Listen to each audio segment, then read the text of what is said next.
This presentation will discuss cross-curricular approaches of teaching maths and science. It will also discuss how ICT can be used within this. A good starting point is to explain the difference between cross-curricular teaching and discrete teaching. Hayes 2010 defined cross-curricular as a creative way to develop children's knowledge and understanding while motivating them to learn through stimulating and interconnected topics, granted that they have a common theme. Similarly, Oxford 2002 highlighted that cross-curricular learning enables children to apply knowledge between different subjects simultaneously. On the other hand, Hopkins et al. 1999 and Rowley and Cooper 2009 state that discrete teaching focuses on isolating the subjects, which means teaching each subject individually. Although cross-curricular is defined in this way, it is important to understand that topic thematic approach is different when we cross-curricular maths and science, hence why we refer to it as a special case. The main concept behind cross-curricular teaching stems from being able to make simultaneous progress in multiple subjects relatively at the same time. This not only allows children to consolidate their knowledge but also become aware of the relevance of what they are learning. For example, when we teach young children maths, we want them to use in everyday subjects, thus maths should not be in a textbook. This is important because Barnes 2011 described the nature in which we live in as being cross-curricular, in that we link everything we do, so it is only natural that we encourage this holistic way of thinking by demonstrating it into the school curriculum. An integrated curriculum has been linked to Gardner's theory, which highlights that learning should not be subject-specific and can be related to many different learning areas. He reinforced the importance of encouraging children to develop competencies across all intelligences, and cross-curricular teaching was a way to address this. Similarly, the reasons for applying a cross-curricular approach comes from constructivist theory of Piaget and Vygotsky. The idea that learning should be holistic in an integrated way can support the transfer of learning and skills from one situation to another. So if teachers emphasize the separation and discreteness of each subject, it can have barriers for young children as they may fail to make secure connections between subjects. This suggests that individual subjects only provide partial insight into problems, and for children to understand problems, they need to be given opportunities to develop their knowledge from one subject to another. The Plowden report was an influential report and insisted that knowledge does not fall into neatly separate compartments and that work and play are not opposite but complementary. Rose 2009 stated that cross-curricular can develop thinking skills in problem-solving and reasoning. It can allow each discrete subject area to be strengthened by allowing children to discover links. This is because children are synthesizing information, which in practice can cater for all learning styles: visual, auditory, and kinesthetic.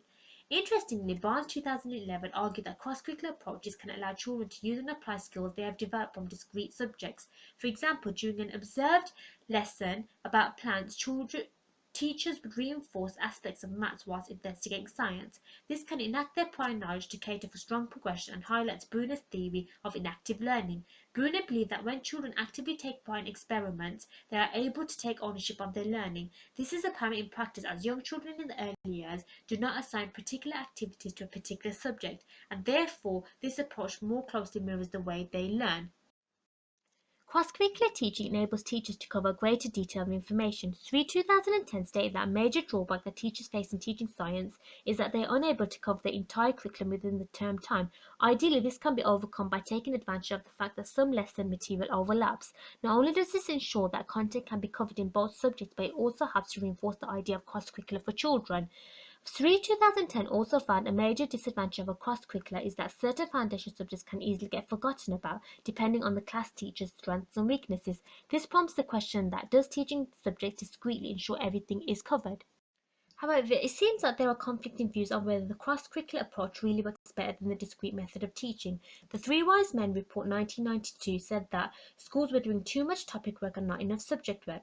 Thus, the main argument of implementing an integrated curriculum is the fact that subjects can lose identity, and by delivering subjects cross-curricular could make learning contrived. Other problems addressed by Kerry 2010 was that sometimes specific content can be missed and could lead to teachers being unable to accurately assess progression in each individual subjects. Therefore, Rowley and Cooper 2009 found that teachers struggled to meet school assessment in the discrete subject areas, so in practice it may be better to keep subjects separate to ensure children's progression. This brings us back to Kerry 2010, who stated that adapting cross-curricular teaching effectively requires the usage of active teaching methods, which according to many teachers is difficult. From speaking to my class teacher, she stressed that practically, although links are apparent, teachers are struggling to measure the right level of work when integrating maths and science. Therefore, it could be argued in practice that this approach can result in children avoiding subjects that they find difficult to understand, therefore have a lack of understanding in these areas.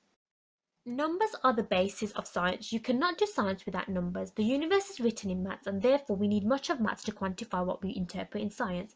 Kelly 2012 stated that number is a defining feature of science that allows children to connect with the subjects. Therefore, it is valuable to be taught together. Similarly, Hiscock 2012 stated that maths is embedded into science skills as it involves a lot of numbers, and that science can provide wonderful opportunities to practice a variety of math skills within an engaging context. For example, during my first teaching practice, children were measuring the time it took to melt chocolate in different temperature water. After the children had practiced measuring the temperature of water using a thermometer, they began to try and take readings every minute to see the cooling effect. This integration of systematic teaching of science and maths provided a better understanding of certain concepts. However, although Kelly and Hiscock say this, in practice this is not always the case, as maths and science are contradicted. Science is taught once every week, whereas maths is taught every day. This implies that science is not given enough importance. This is an organizational issue that makes cross-curricular not viable. This also shows the organization of how subjects are taught, English and maths being more highly ranked than science. Hence, it could be questioned that is improving teaching in science subject less important than the teaching of maths? Another thing which was apparent in practice was that children who are confident in maths often find it difficult to apply these skills when integrating maths and science together. This shows that some children find it rather difficult and need to focus on individual subjects. Thus, it could be argued that a cross-curricular approach lacks differentiation and progression. Therefore, in order to cross-curricular teach effectively, teachers need to be confident to move from one topic to the next smoothly without causing confusion. Maths is central to science, but in primary schools its importance is not always recognised. If we reflect just for a moment on what kinds of things children do in science, we would find that many of them rely on children's ability to transfer their learning from maths into science. For example, drawing a graph, adding and subtracting numbers, measuring length, time, volume, and sorting into sets. In the earliest foundation stage, it states that children should be given opportunities to record findings by drawing, writing, or photographing. An example of cross-curricular could be found in the topic of data handling. During a free-flow activities, children were fascinated by magnets and how they attract and repel. One child had noticed that paper clips attracted to magnets and therefore began to do an investigation of how many paper clips different sized magnets could hold. Children were using their thinking skills and concluded that the bigger the magnet, the more paper clips they can hold. Here are the ways children presented their data.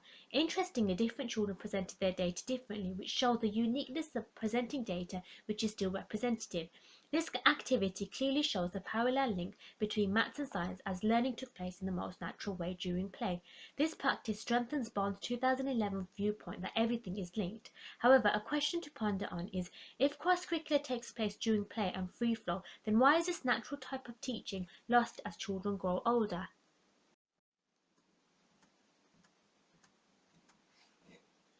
More and more children are using computers and iPads at school and at home. Science is a subject that consistently has scope for the inclusion of ICT. Schoolshow 2014 stated that ICT can be a motivating factor in lessons and can provide a context for conceptual ideas in science, such as lessons on planets which cannot be observed firsthand. In the early years, digital cameras enabled children to capture images electronically promptly. For example, during an activity about plants, children took pictures and were able to go back to them to discuss changes. However, although this was an excellent opportunity to develop children's observational skills, an organisational issue I found that was apparent was the amount of cameras children had access to. This was due to the cost issues, and staff members were required to share cameras amongst different classrooms. This shows that although ICT is an effective tool, cost issues may detract schools to engage with them.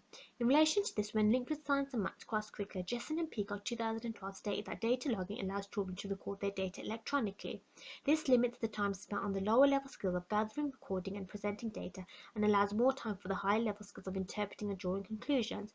For example, the amount of light passing through different fabrics when considering which to use for curtains. Children may find that two fabrics let similar amounts of light in and therefore must think of other properties. However, data loggers do have disadvantages, the cost being one, and the breakdown technology could cause disruption during children's learning time.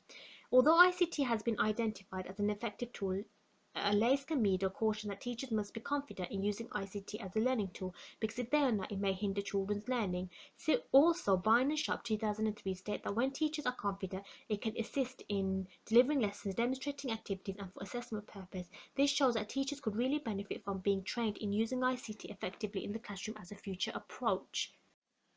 There are many voices that suggest that integrated curriculum provides endless opportunities for more relevant and stimulating experiences for children to allow progression in multiple subjects. It enables children to form deeper understandings, to see the bigger picture, and become interested and motivated in school. However, as addressed, cross-curricular teaching still remains questionable. Green in 2013 stated that forcing subjects together may actually hinder learning and children's progression, as it does not provide enough opportunities for assessment individual subjects. Therefore, I have come to conclude that for any cross-curricular lessons plan, children's progression must be at the forefront of a teacher's mind. So a cross-curricular approach should be used for planning units of work, although the progression of each subject should be planned for and the relevant skills for each subject must be taught. Also, it is worth noting that both approaches can work well in school, with some subjects being taught discretely and others cross-curricular. However, it needs to be noted that due to organisational and pedagogical conflict, how successful this approach is depends on the school's ethos and flexibility and the teacher's ability to plan well-structured lessons.